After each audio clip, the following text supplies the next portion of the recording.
Okay, this Saturday, Kyle Field. It's the Texas A&M Aggies. Do this. The Aggies are 10-2 playing at home, and in comes the U. The Miami Hurricanes. Going to be a heck of a heavyweight battle.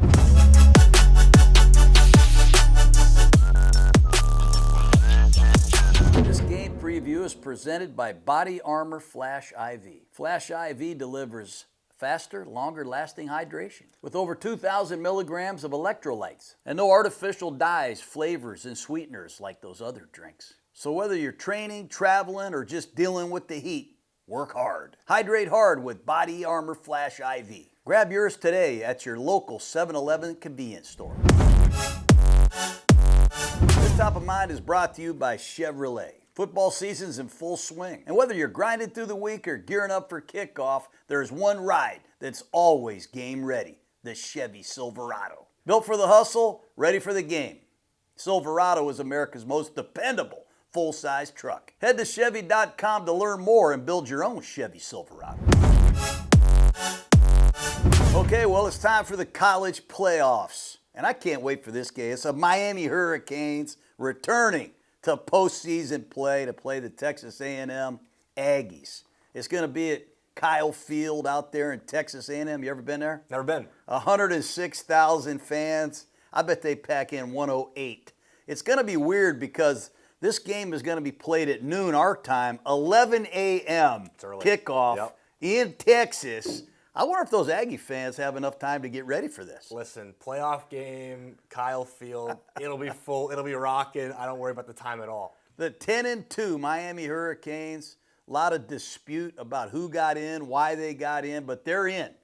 And they had a couple tough losses. They struggled a little bit at midseason, losing to Louisville at home. Then they lose to SMU in overtime on the road, but they hang in there. They get hot at the end of the season. They manhandled Pitt in the finale. They're 10-2, and head coach Mario Cristobal has a good football team. Yeah, and they left no doubt at the end of the season, right? 4 straight wins by a lot of points, putting up a lot of offense, keeping other teams to not a lot of offense. They made their case, got in over the Notre Dame with the head-to-head. Made perfect sense to me. In Texas A&M, under second-year coach Mike Elko, they get off to an 11-0 start. They beat Notre Dame 41-40. They got a young quarterback, Marcel Reed, that can make a lot of plays. They've dipped into the transfer portal. They're a fun team to watch. Yeah, some great additions this past offseason. High-flying offense, a little bit of a shaky defense at times, but they're a very good team, 11-1 in the SEC is nothing to scoff at. Looking like a good matchup. I worry about the psyche of Texas A&M. You know, you're 11-0, you got to go play Texas. And you know how big that is in the state of Texas. I mean, you lose to Texas, that's kind of like Michigan, Ohio State. Not only do they lose to their arch rivals, but they get kicked out of the SEC championship game. You think there's any lingering effects on the Aggies? I do. I mean, they kind of got their butts kicked a little bit by Texas. At the same time, you get a little bit more rest not playing in that SEC championship game. So there's a little bit of a, good sides to both on that. But, yeah, I think losing your undefeated season to your rivals got to sting a little bit to end the year. Common opponents, they both beat Notre Dame. That's probably why they are here and why Notre Dame isn't. But Miami beat Notre Dame 27-24 in the opener. Texas A&M goes to South Bend about a week later, beats them 41-40. That was a holding call at the end of that game. But the only other common opponent they shared was the Florida Gators, and both teams manhandled the Gators. But there is some, concern, at least on my end, with the schedules these two teams played. I didn't see the Hurricanes play a lot of really formidable opponents this year. They didn't win the ACC, and I know they have talent. Texas A&M, they didn't have to play Georgia, Alabama, or Ole Miss.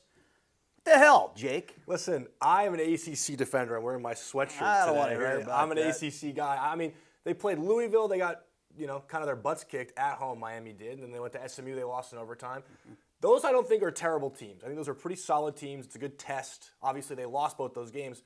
A&M on the flip side played every other team in the bottom half of the SEC except for the one team that kind of kicked their ass.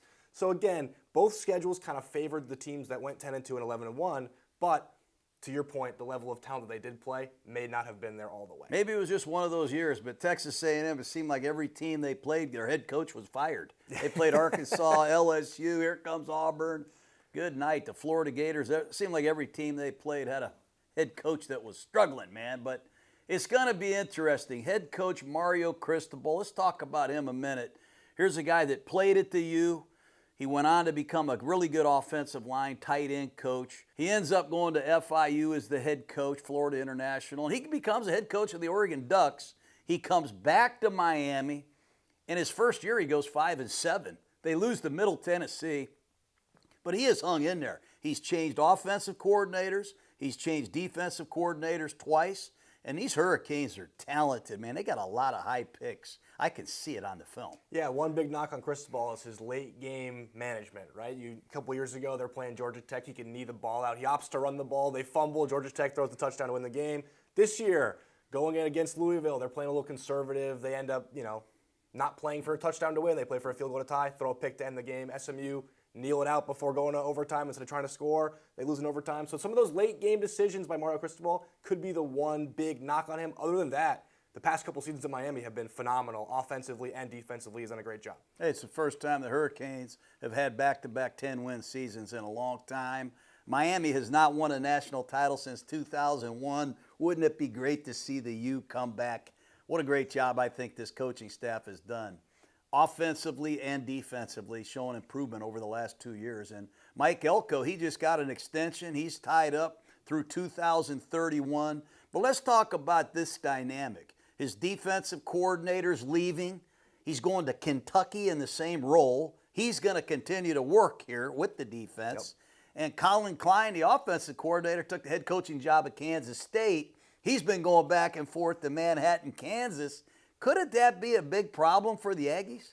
It seems like that's the new way of college football, right? The new way. I mean, I don't care if it's a new way. It's a problem. They stick around. I don't know if the kids are also 1 foot in, 1 foot out. You never know what's going on. I can't imagine it's that big of a problem in the A&M locker room. But at the same time, how invested are these coaches when they know they have head jobs elsewhere waiting for them? I kind of agree with you. It's a little weird. It's a little weird of a thing going on in college football. Yeah, Cristobal's a great offensive line coach. Here's Mike Elko. He's a defensive guy. He was a D coordinator at A&M. He was a D coordinator at Notre Dame. His third down defense is well documented as being outstanding.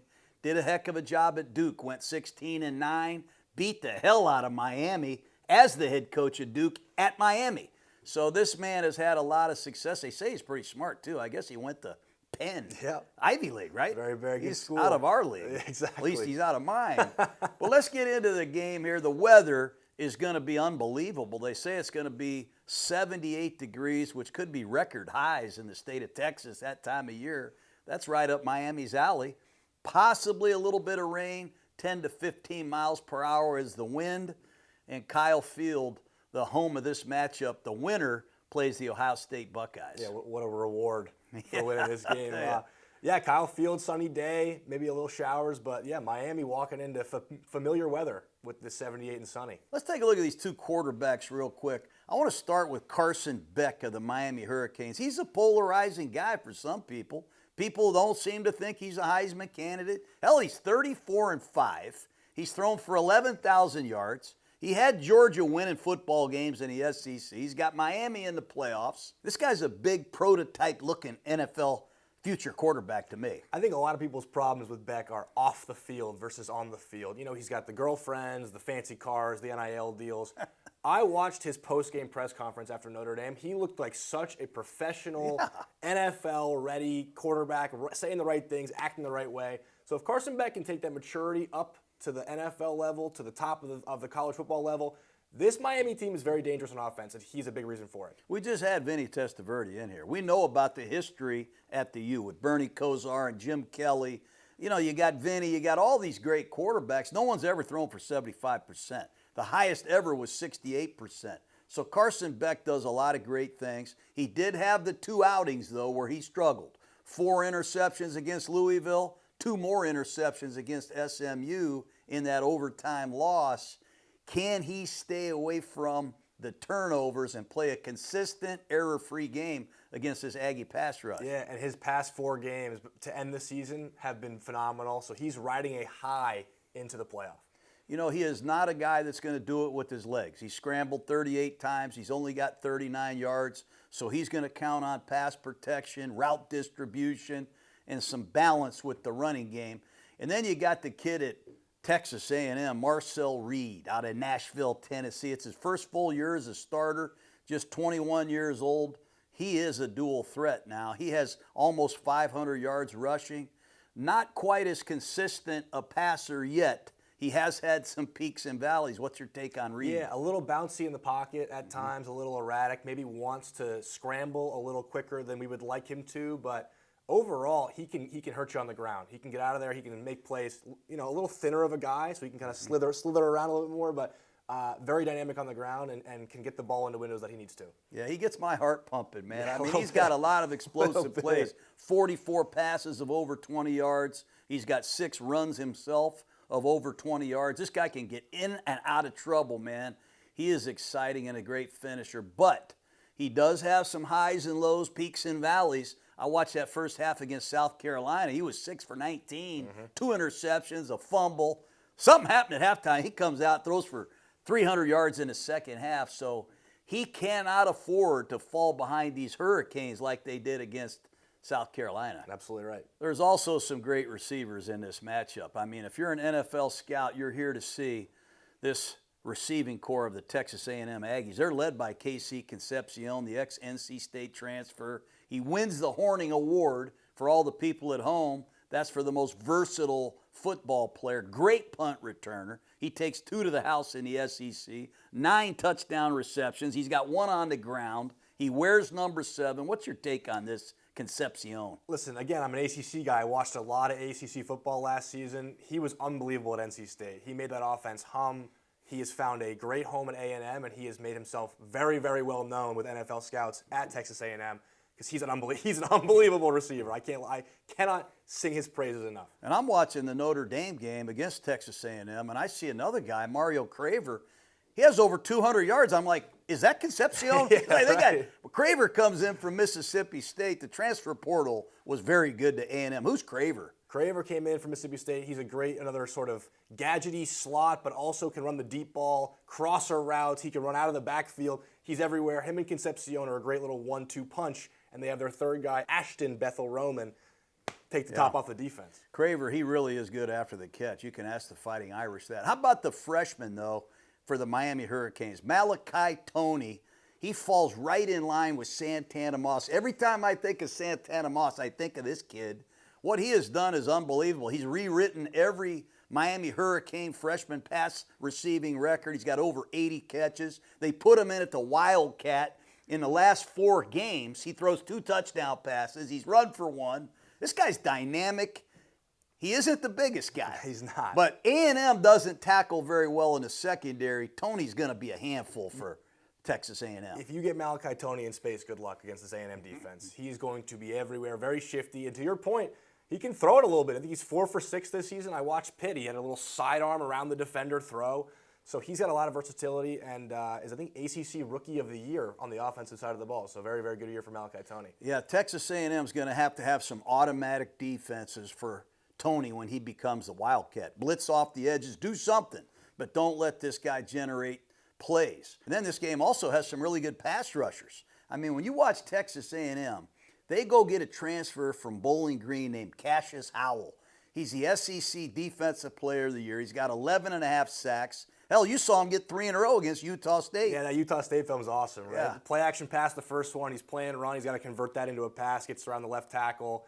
Next one, great little speed. Oh, inside move. Yep. Got the quarterback. And then the third one, right after that, setting up a little tight end middle screen. Beats the left tackle again, right around him. Bang, sack. That played up a little too late, but, you know, Cassius Howell off the edge, very, very dangerous. He's got speed. He wears number 9. You're going to see a lot of him in this game. And for the Miami Hurricanes, what can you say about Ruben Bain? I mean, him and his buddy, Akeem Messidor, are 2 just absolute game wreckers. You know, they get to the quarterback, inside, outside. They'll drop into coverage. They'll both blitz. They'll both get after you. And both those guys are first-round picks, and they will get after your ass. You know, the one thing that I love is their effort. It stands out on film. Ruben Bain is a terror, man. I mean, he comes out of the stack. He chases quick screens. He has a great playing demeanor, an NFL playing demeanor. He's versatile. He can go inside or outside, left side, right side. And so can Messidor. I mean, he wears number 3. To see 2 big defensive linemen wearing number 3 and number 4, it's pretty cool, man. It gives me chills. They're power rushers. They have some savvy. They're well coached. highly conditioned. They can stuff the run. Texas A&M's going to have their hands full. But there's also 2 first-round draft choice protecting these quarterbacks that are going to block these guys. Tell me about Francis Maui Noah, the right tackle, 3-year starter for the Hurricanes. Yeah, possibly the #1 tackle off the board in this year's draft. Great feet. He's a big sort of, not like overly fat guy. I think he's less than 20% body fat, which makes him just a super muscly 315, 320. Well, they rave about his status there with strength. He is just a absolute boulder of a human being in all of the best ways, and his feet are unbelievable. So he's going to be a great Cassius Howell protector for Carson Beck. 6'6", 320 pounds. You watch him come off on these double teams. He can pull on counters. He can recover in pass protection. And if he gets a chance, if he gets you in trouble, he'll bury you. This guy's a hell of a prospect. And for the Texas A&M Aggies, Trey Zune. Here's an interesting guy. He wins the Jacobs Award, which goes to the best blocking lineman in the SEC. Here's a guy, I don't remember a guy playing over 500 snaps at center. Now he's played over 500 snaps at tackle, kind of like Barton of Duke, who was a first-round pick of the Buccaneers, Graham Barton. This guy's got great flexibility, and he's going to get a chance to really elevate his draft stock, blocking Bain and blocking Messidor. What's your take on Zune? Yeah, 6'6", 320, exactly what you want size-wise. But again, to your point, what a better way to showcase to NFL scouts and GMs what you can do than going up against Bain and Messidor, which are probably 2 easy first-round picks off the edge. He's going to have a great time showing off his skill set against these 2 great pass rushers. I keep this statistic every week when I was coaching. I still do it today. I call it sack differential. And we all know that Texas A&M has 41 sacks from their defense. That's second in the country to Oklahoma, who has 42. So their defense is very good at getting to the quarterback, 41 sacks. And then offensively, Marcel Reed, he's only been sacked 11 times.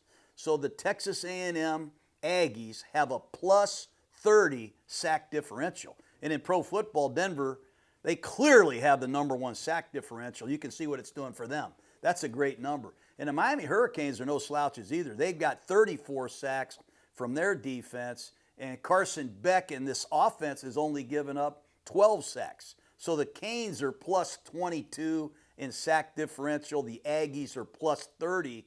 Let that number sink in a little bit, because both teams can pass protect and both teams can get after the quarterback. What gives?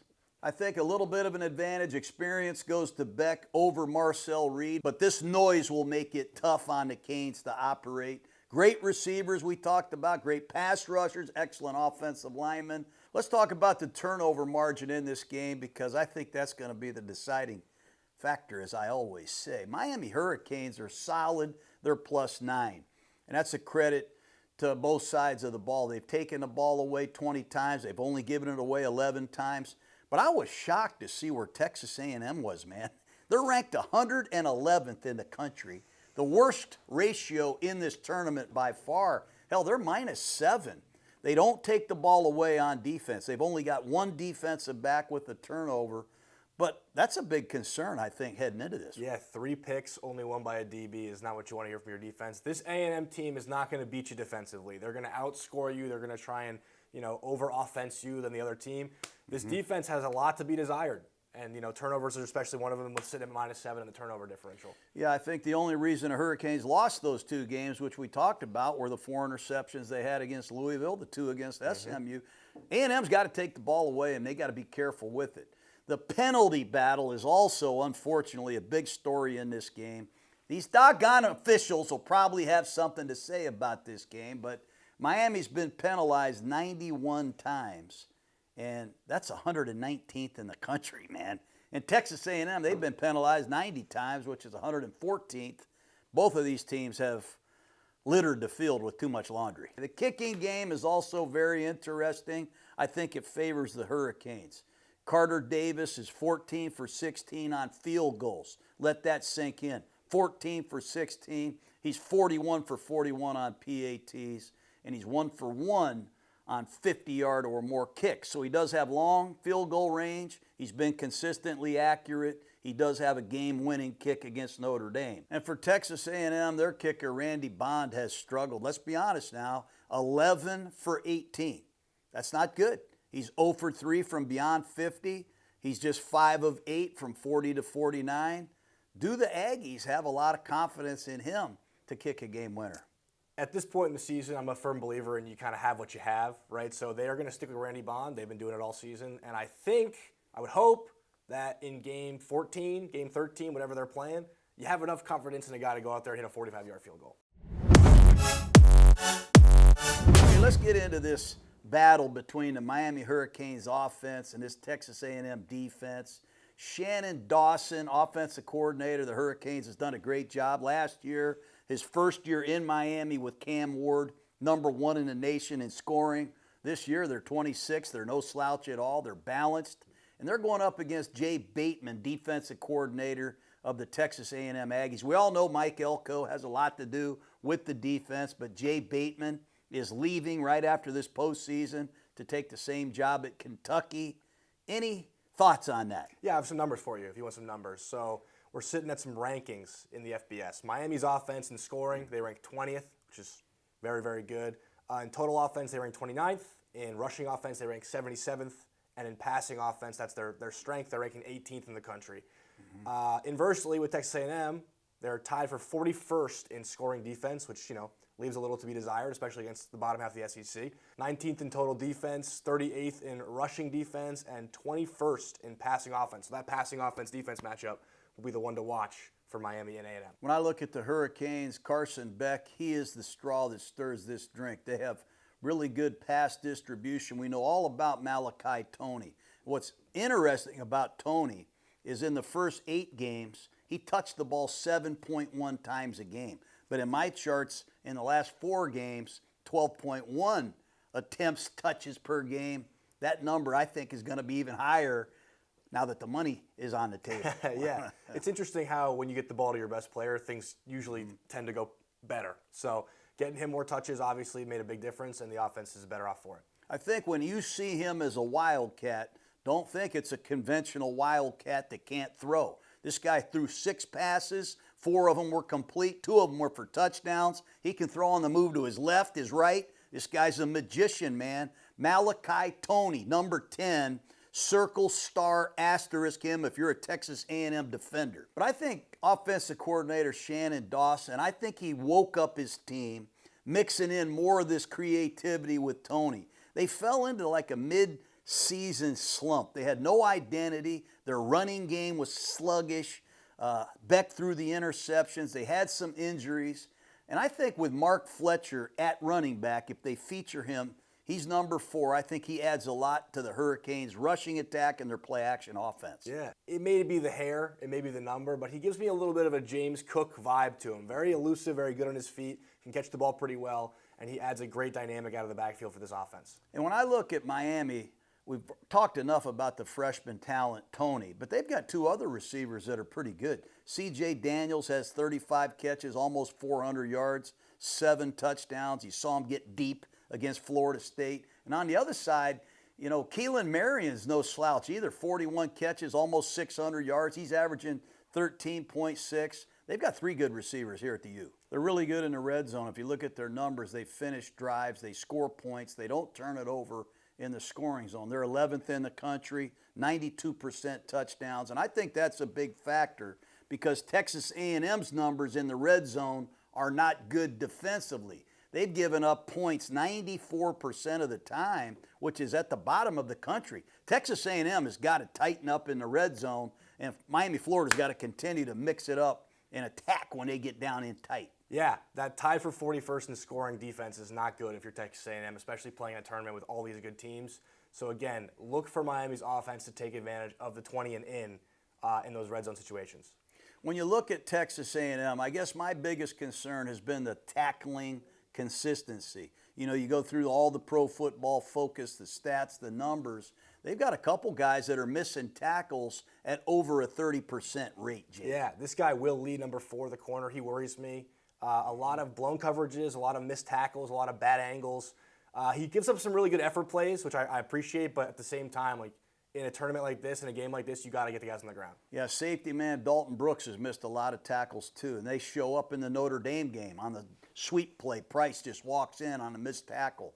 They got to tighten up in open field situations. But if you know Mike Elko, you know their whole premise, I think, is to stop the run. Get you behind in the stakes and go get the quarterback, man. Elko does a great job with his third down package. They mix up their fronts. They'll give you odd looks. They'll give you even looks. They'll give you different stances. Guys are up, guys are down. They have a nice little rover package, and they can heat you up, man. Their third down defense, 23%. That's awesome, man. Yeah, get off the field. They force a lot of 3-and-outs. So getting to the quarterback is not their problem. I am only worried about them in the secondary with those DBs and safeties really kind of missing tackles and getting people not on the ground when they need to. They've given up way too many big plays on defense, Jake. 54 explosive plus 20 gains. I mean, that's not good. And then when you look at plus 30-yard gains, they've given up 26 of those. And I sit there and I watch South Carolina. There's an 80-yard play, a 54-yard play. Then you watch the Texas game. There's a 55-yard play, a 42-yard play, 2 plays over 30.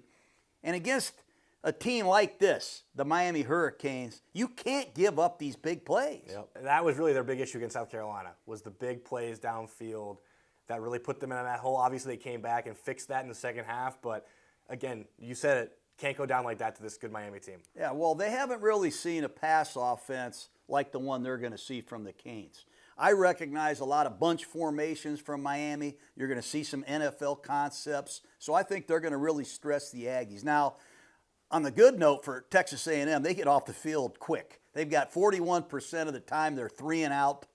That's a strength of theirs. Stop them on first down, hit the quarterback, tip a pass. They got a number of defenders with factor grades. And let's get into the matchups up front. Let's talk about this Miami Hurricane offensive line. Right tackle Francis Maui Noah. Get to know this guy. He's number 61. And take a look at the game carefully. Whenever you see number 9, Cassius Howell over there, who wins? Because that's the matchup the scouts are dreaming about. But that right tackle's outstanding for the Hurricanes. They've got a very good right guard who's second team All-ACC standing next to him. Arnez Cooper can really play. How about the center? Hell, this guy's a veteran. He's on his third team. Starts at TCU, starts at Alabama. James Brockermeyer, he's number 52. That's a wealth of experience. You got a battery, Carson Beck with 39 starts, and you got Brockermeyer at center. McCoy at left guard. And how about Markel Bell, left tackle, 6'8", 345 pounds. I like this Hurricane offensive line. Yeah, if you're Cassius Howell, you got to either go deal with the number 1 tackle off the board and Francis Maui Noah, or I'll go take the mountain of a guy, Markel Bell, on the left side. So pick your poison. If you're a pass rusher for Texas A&M, this offensive line is legit. Well, let's talk about Howell for a second. He's number 9. He's got 29 tackles, 11.5 sacks. As I said, he transferred in from Bowling Green. You'll see him on both sides. He'll even walk around in a 2-point stance. They're going to try to stem the front, confuse Miami in this noise, and perhaps get some communication breakdowns. There's a guy playing behind him, I think, that's a hell of a pass rusher. He wears number 50, Dayon Hayes. He's got 18 tackles, 4.5 sacks. He has some power and some snap in him, too. Yeah, one of my favorite words that you've taught me is strain. These guys give a lot of effort. Yeah. They get to the quarterback very, very quickly, and they will get after you if you let them. And they have a nucleus of guys in the interior that are solid. Onyedine, number 11, he's got a sack and a half, but he's got 45 tackles. He's one of those run defenders that sets up second and third down. Albert Regis, he's number 17. He's got 43 tackles and 2 sacks. And T.J. Searcy's a good player with 28 tackles and a sack and a half. Searcy wears 18. Revis is 17. Onyedine is number 11. You can't miss those guys. Yeah, and 3 of the 4 guys that you just talked about, excluding Howell and Regis, are all transfers. So again, Mike Elko and staff hit the portal very, very well, and it's proven to be very beneficial to this defensive. And I do like the backup players. This Dayon Hayes, don't forget him. He wears number 50. He's got 4.5 sacks. They bring in DJ Hicks, number 5. He's got 3 sacks. And hell, Marco Jones, number 10, he's got 2.5 sacks. So if you watch Aggie film after Aggie film, you got to keep your media guide with you because they roll some guys through there, man. Yeah, it keeps everybody fresh, too. You get more guys in there, you get more breaks, you get more attempts at the quarterback. I think the running game for the Hurricanes is very important. They got to take some pressure off of Carson Beck. And Mark Fletcher, he's a good back. He's got 141 carries, 685 yards, 4.9. He's got 10 touchdowns. This guy is a great finisher in the red zone, especially down tight. Yeah, and again, with your receiving power that you have at Miami, there are going to be some holes and some light boxes that Fletcher can hit with this A&M defense. So look out for Mark Fletcher. He's a great back. He's a powerful back, good finisher, good runner, and helps out Carson Beck quite a bit. Yeah, they'll use 2 backs at a time. I've seen a lot of Brown, number 6. Jordan Lyle plays number 2, but it's this freshman down the stretch. It's exciting. Gerard Pringle. Great name. He wears number 22. He has 362 yards. Most of that is late in the season. He averages well over 6 yards a carry. When Pringle's in the game, number 22, look out. Let's talk about this linebacking core of the Aggies. They got to deal with a myriad of different backs, and they use these backs differently. But they got a hell of a linebacker. Mel Kiper, my good friend, has Torian York, number 21, as his 7th-ranked linebacker. I'm like, who's the top 6? Who's better than York? He's not the biggest guy. He's like 5'11", 227, but he clearly leads Texas A&M in tackles. He's got 67. He's got a sack. He's sideline to sideline, never comes off the field. And I see a lot of communication and playmaking from York. Yeah, York, a big leader on the defense, right? Big communicator, big helper out with the defensive line when he sees stuff. But he will have his hands full, with this run attack and these pass catchers. And then early in the year, Texas A&M had a heck of a linebacker named Scooby Williams. Scooby Williams goes down. They put in this Damian Sanford guy. Keep an eye on number 27. He might even be more flashy than York. He's got 50 tackles, 9.5 tackles for loss. He's a hell of a blitzer. He's got 3.5 sacks. I like Damian Sanford a lot, man. Yeah, a 1-2 punch. Can't go wrong with having 2 great linebackers. I'm excited to see how they can handle not only this offensive line, these receivers, but Mark Fletcher in the backfield. Let's talk about the matchups on the outside. I see Malachi Toney as a real problem for Texas A&M. We talked about their tackling in the secondary. Toney, freshman record setter for the Hurricanes. 61 of his catches have come in the slot, and that's going to put him up there against Tyreek Chappell, number 7 for the Aggies. If Toney's in the slot, it'll be Chappell, who's got 35 tackles. He wears number 7. And on the outside for the Hurricanes, Keelan Marion, who wears number 0, 41 catches, 560 yards.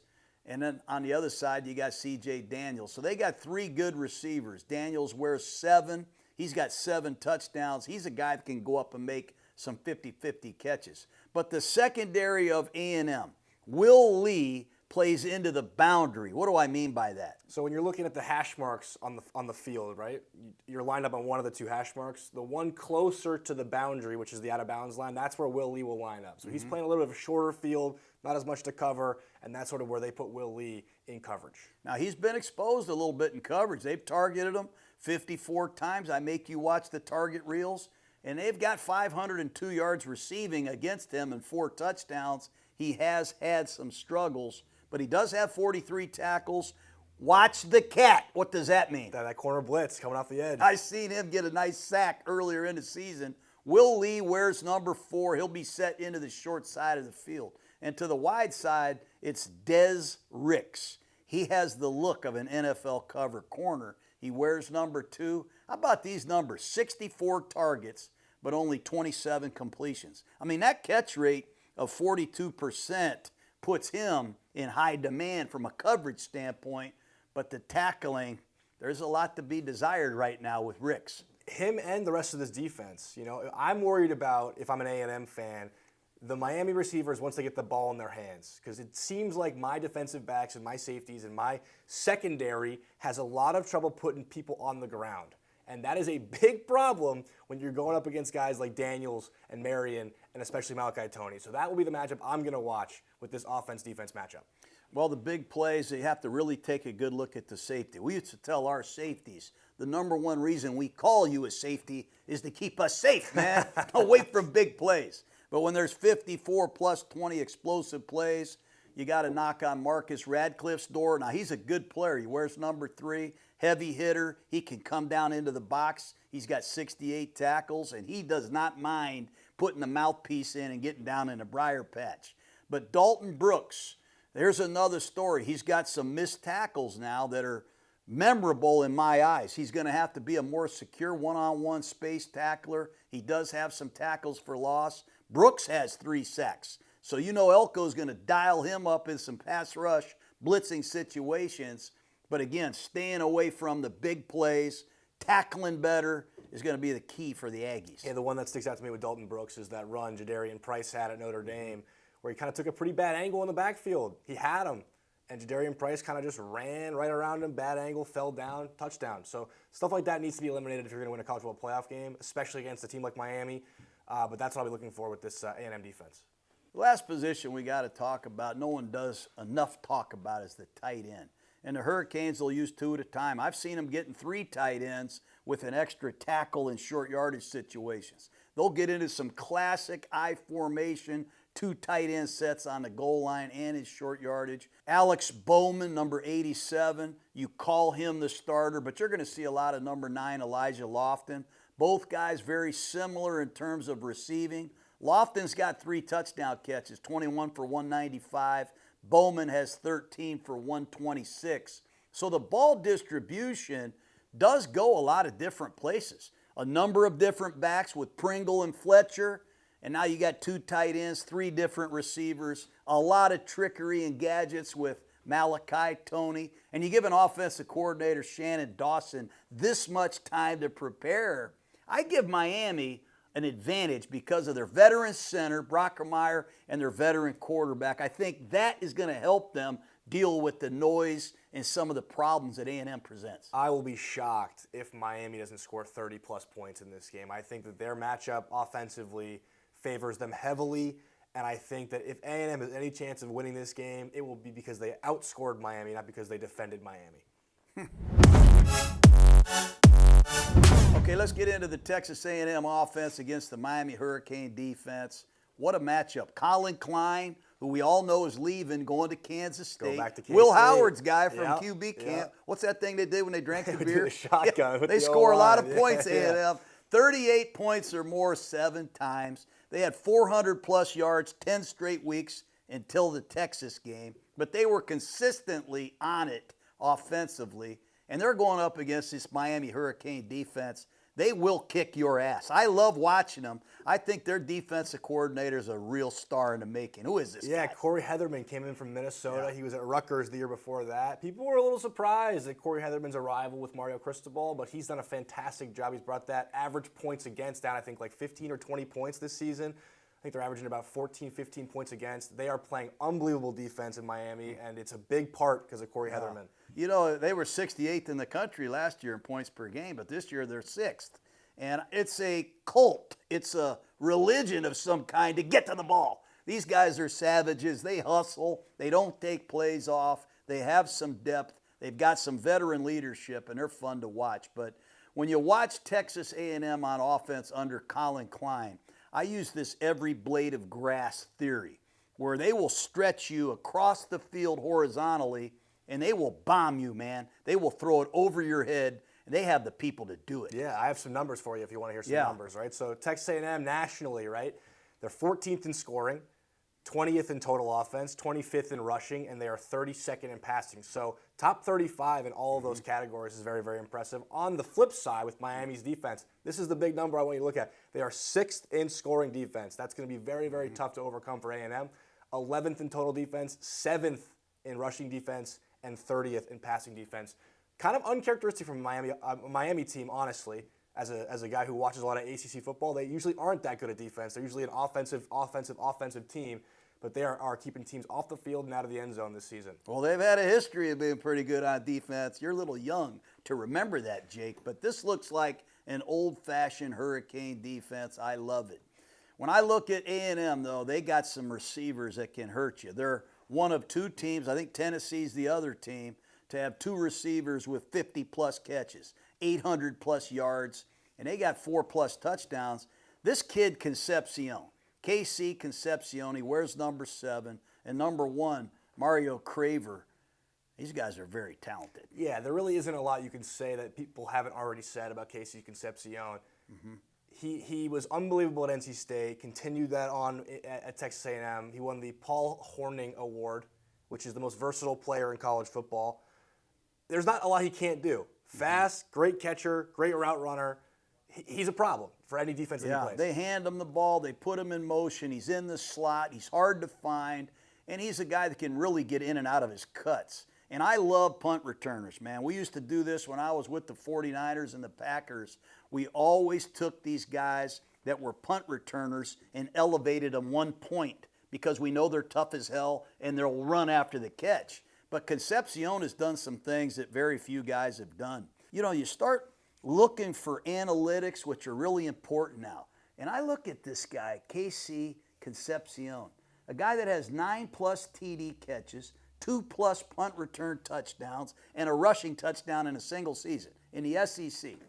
That's amazing. And when you look at other guys in college football who have done that, let's give Antonio Brown from Central Michigan did it. Let's give Jaden Reed from Michigan State, Wes Welker from Texas Tech, and Jeremy Macklin did it from Missouri. Those are the only other 4 guys to do it. That's what kind of rare air you're talking about. It's a pretty good list. Concepcion. It's a pretty good list of names. So anyways, those 2 guys are used a lot. But how about this Ashton Bethel Roman kid? He wears number 3. He's only got 20 catches, but 500 yards. He's averaging 23 yards a catch, 5 touchdowns. They will lull you to sleep with some of these horizontal possession passes. And this kid, Marcel Reed, has good deep ball accuracy, and this kid can fly. Yeah, while you're worried about Concepcion and Craver, Ashton Bethel Roman's taking the top off your defense. So he's their kind of third, blur the screen, outside receiver that can get downfield quickly, get downfield open, and be a problem deep downfield. So the Canes, they're going to have to really bottle these receivers up. But most importantly, they're going to have to deal with a quarterback that's very creative. Marcel Reed, say whatever you want. He is inaccurate at times, but he is improving as a passer. But he's run for 466 yards, man. He can scramble for first downs, touchdowns. He can create with his arm. They're going to have to contain this kid in the pocket or they're in trouble. Yeah, his legs are a real problem. It showed against Texas, where that was kind of the thing that kept him in the game when they couldn't really throw the ball. He was scrambling around. I know he got hurt, which is a big worry of mine, him being a little undersized, a little thin. But if he can stay healthy and he can get on the ground and move around, he's a real problem. They're led by running back Reuben Owens. He wears number 4, and he's a good back. But early in the year, they had this kid, Le'Veon Moss. He wore number 8. Remember against Notre Dame? I'm like, who the hell's that guy? Well, Moss is back. And I think the combination of Moss and Owens, who's a heck of a receiver, that's another problem for the Hurricanes. Yeah, 6 games this season, average a touchdown a game. Great runner, great finisher, as you said, and he's a powerful back. He would be a big addition for this playoff game on Saturday. The red zone offense, I believe, for Texas A&M has got to do better. They're not scoring touchdowns at a high enough rate, and that could be a problem. Only 43% touchdown percentage. That's not going to cut it to win a national title. Maybe not enough to win this game. But when you look at the Hurricanes on defense, let's flip it. These guys are giving up 87 yards a game rushing. I watched the Florida game, Florida State game. Every yard is hard to get against this crowd, man. Yeah, not only do they have great players, they give great effort, right? Ruben Bain, Mesidor, guys like this that are going to be first-round picks, it'd be very easy for them to take a few plays off or, the ball's over on the other side of the field. I'm just going to, give up on the play. These guys are finishing to the ball, running out of the patch, doing all these things that guys that are at that status have to do to become those good players, and they are fun to watch. They've got some impact players. We've talked about the front. They've got a great slot corner, number 0, Keontae Scott. I mean, he got hurt a little bit earlier in the season. He just looks like an NFL day 1 starter, 44 tackles, 3 sacks. And I just can't wait for the thought of seeing him in the slot against our guy, KC Concepcion. Yeah. He's a hell of a player. Similarly to how we talked about the tackles versus the edge rushers, right? This is a matchup that puts great tape out there for you. This is your job interview if you want to play at the next level. So covering a guy like KC Concepcion can only really elevate your stock if you're Keontae Scott in terms of this is who I'm going to have to cover for the rest of my life. This is the big time play receiver, the guys that are going to play professional football. I need to put good tape out there for NFL scouts. This is the time to do it. Look, I love to sit in here and watch tape. And when I watch the Miami Hurricanes, I don't know how many times I've yelled at you, made you come down and watch some individual effort.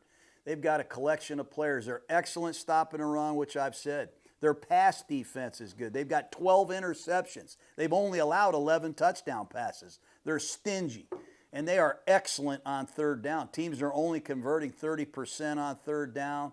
They mix it up. They use a lot of four-man rushes, creative four-man rushes. You'll see the nickel blitz off the edge. They'll drop the opposite end. They give you double A's. They'll bluff it. They'll blitz it. They've got a lot of people that can blitz and get to the quarterback, including their safety, Jacoby Thomas. How about this kid? He comes in here. He's wearing number 8. Transfers from Middle Tennessee State. What a badass he is. He's got 3 sacks, 4 picks. He's a train wreck, man. Yeah, great in coverage as a safety, Yeah. but he also has speed off the edge, which he can get to the quarterback with. It's awesome having a guy with like a dual threat, rush the passer, but also play deep coverage ability. Jacoby Thomas is quite the asset. Let's take a look at the matchups, Jake. The Texas A&M offensive line. Let's focus on these guys. They are really talented on their left side. They're led by number 60, Trey Zune. He got that Jacobs Award for good reason. He won that in a landslide. He's the top blocking offensive lineman in the SEC. And he has the highest Pro Football Focus rate that we have seen all year. I mean, this guy is really good. He's athletic, he can recover, and he's very, very versatile in the running game. The guy playing next to him is very talented, number 71, Chase Basantis. He's third team all SEC. So 71 Basantis, 60 Zune, solid. And I love their center, Nabu, because he can pull, he's athletic. Talk about some of the pulls you saw against Notre Dame. Yeah, I mean, this guy's getting into second level pretty quickly, which is awesome if you're a center. He's a very smart guy, makes a lot of good calls, and to your point, very athletic, can make a lot of plays. And then the right side, they have some big cats over there. 55, Reed Adams, and number 78 is Crownover. He's a big dude, man. They got some guys that can thump you on the right side, and it'll be a challenge for them because they're going up against, I think, the best front 4 in the country in these Miami Hurricanes. Yep. You got Ruben Bain and Akeem Mesidor coming at you. How are you going to respond? I look forward to watching this O-line deal with those two for the entire game. You talk about Bain, he's got to be a top 10 pick in my estimation. 3-year player for the Canes, 25.5 tackles for loss. He's got 15.5 career sacks. He's got power, man, and strength. He's got tenacity in every down effort. I just absolutely love his factor grade. He's got 48 pressures, which leads the country. This guy's a special talent. The other kid, Mesidor, number 3, he comes over from West Virginia, 6-year college player. He's a veteran, man. He knows how to play the game. This guy can play inside or out, left side or right, and they're going to find a candy bar that they think is on this Texas A&M offensive line. Whoever they think is that weak link, they're going to get a lot of Mesidor and a lot of Bain. And they have some players inside too, man. I mean, Moten, number 99, he's got 7.5 tackles for loss, 6'3", 300 pounds, second team all ACC. He has pass rush ability with 4.5 sacks. I love Moten, and I love Blay, number 11. Hell, Blay's got 25 tackles, and they have some depth. How about this guy, Marquise Lightfoot, number 12? He comes in and runs people down. They've got some backup players, too, in this Miami media guy that are pretty damn good. Yeah, similarly to A&M, right? Having depth at the pass rush position gives you such an advantage because you can keep those guys fresh. So Marquise Lightfoot can come in, and obviously not really to the level of Bain and Mesidor, but the drop-off there is not that big. So you can get those guys rested, get them ready to go while Lightfoot fills in the slot. And then you kind of rotate those guys through. You get to the quarterback a lot quicker because those guys are fresh, and that's a huge asset to have. And I see a lot of Justin Scott, number 5, as well, inside. So they've got a nice little rotation inside and outside for Texas A&M on the offensive line. It'll be interesting. Let's talk about the running back, Ruben Owens and Le'Veon Moss. You know, when I watch the Aggies, I see 5 different running backs. I've seen 22 E.J. Smith, number 5. I've seen Amari Daniels in there. I've seen Morrow in there, number 23. But getting Le'Veon Moss back, number 8, I think he gives them big playability, gives them explosiveness out of the backfield. Yeah, the one word you have is rust, right? Where he hasn't played in over a month, almost 2 months. How will that factor into his return for this big game? But yeah, you'd rather have him than not have him, absolutely. And then Ruben Owens is a great secondary punch to Le'Veon Moss. Well, Ruben Owens, he can get out of the backfield. We saw him on the seam route for the big play against the Fighting Irish. He's got 12 catches. They're both going to be in the game together. I know Coach Klein will use some rocket backfield sets. I call that 2 halfback sets. They're going to attack you differently with single bat sets, no bat sets, and some 2-back sets. They're going to try to keep Miami off balance. Now, the matchups on the outside, I think Miami's got a great nickel corner. We've talked about him a little bit. Keontae Scott, he wears number 0, 44 tackles. He's got 3 sacks. You know, he goes down, he's hurt. And they put in the freshman, Bryce Fitzgerald. God dang, man. I don't know how they keep him off the field. Fitzgerald and Scott are outstanding Miami Hurricanes, but Scott is a big piece in this defensive system. We've talked about the A&M secondary and their struggles. I think the Miami secondary really gives them the advantage in this game. I think it's the big unit to watch, because if they can limit the A&M pass offense, like I think that they will be in the driver's seat for this game. These 2 guys, Scott leading the way, are going to be the real reason I think that Miami really comes away with this game. They do have a veteran corner, O.J. Frederick. He's had some injuries. I think he's well. He'll be back, number 29. That's good for them. They have Damari Brown, number 2, at one corner. And they've got Xavier Lucas, who played really well, number 6. They've got 3 excellent corners, and they've got 2 slot corners, which we've already talked about. And I love their safeties. I mean, Poyser, number 7, 6 PBUs, 2 forced fumbles. We used to tell John Lynch, if it's wiggling, hit it. And that's what Poyser does. This guy will knock your ass off. And arguably, my favorite Hurricane might be Thomas. Jacoby Thomas, he's an impact player. Poyser is 7, Thomas is 8. They limit big plays, and they are comfortable in any coverage, any position on a football field. Yeah, and they will find you and they will hit you, to your point. So good big credit to Corey Heatherman and his staff for getting these guys ready to go, but they are a great secondary unit. They're going to have to play with very clean eyes. And I mean, you got to do a great job, as I said, defending every blade of grass. Marcel Reed, he's going to dabble in a lot of RPOs. He'll hand it. He'll keep them himself. He'll throw these bubble screens. He has a quick arm. He can get rid of it with no laces, with awkward deliveries. They do a real good job. They can get into 12 personnel and use 2 tight ends. This Nate Brockercher, hell, he's a good player. And Melvin Orstrom, I have a hard time saying these tight ends' names, but if you ask the Fighting Irish, it was Nate Brockercher that did him in at the buzzer. These guys are functional receivers. They can pull on the counters. They can reach. They can cut off the backside. And they're good perimeter blockers, and they use them 2 at a time quite a bit. Yep, they are the quintessential SEC tight ends to a T. Good blockers, can catch, can score, can do a lot of things you need them to do, and they look the part. 2 great tight ends that they'll use quite a bit. I like Borkercher. He wears 87. Get to know him. He had 17 catches, 165 yards, 3 touchdowns, and he's the guy that had the game winner against Notre Dame.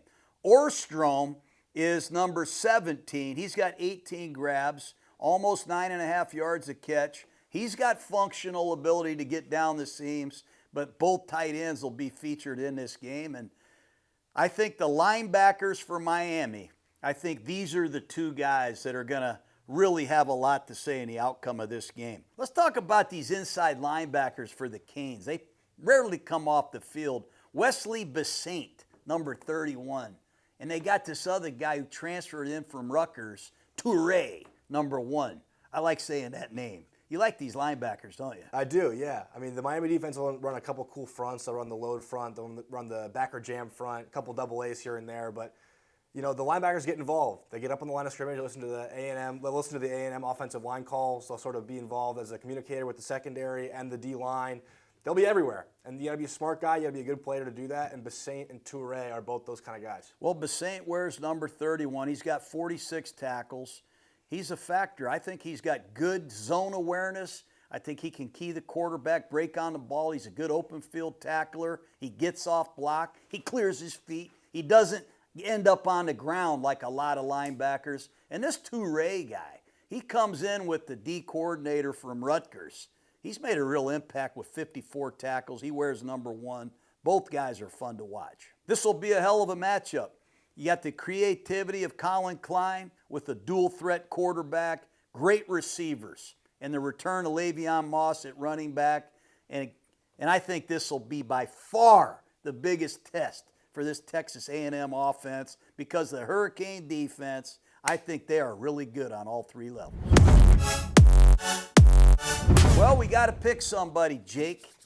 I'm anxious to hear what you think on this. We've watched a lot of tape on these two teams. We sure have. And for me, it's pretty simple. I think that the secondary of Texas A&M is going to be way too big of a problem. I don't think it's terribly close. I got Miami winning this one pretty big on the road at Kyle Field. I'm going to take Miami 31, Texas A&M 17 in a game that's over in probably the third quarter. Jeez. I know. You know, Kyle Field is one of the toughest places to play. They're 7-0 there for a reason.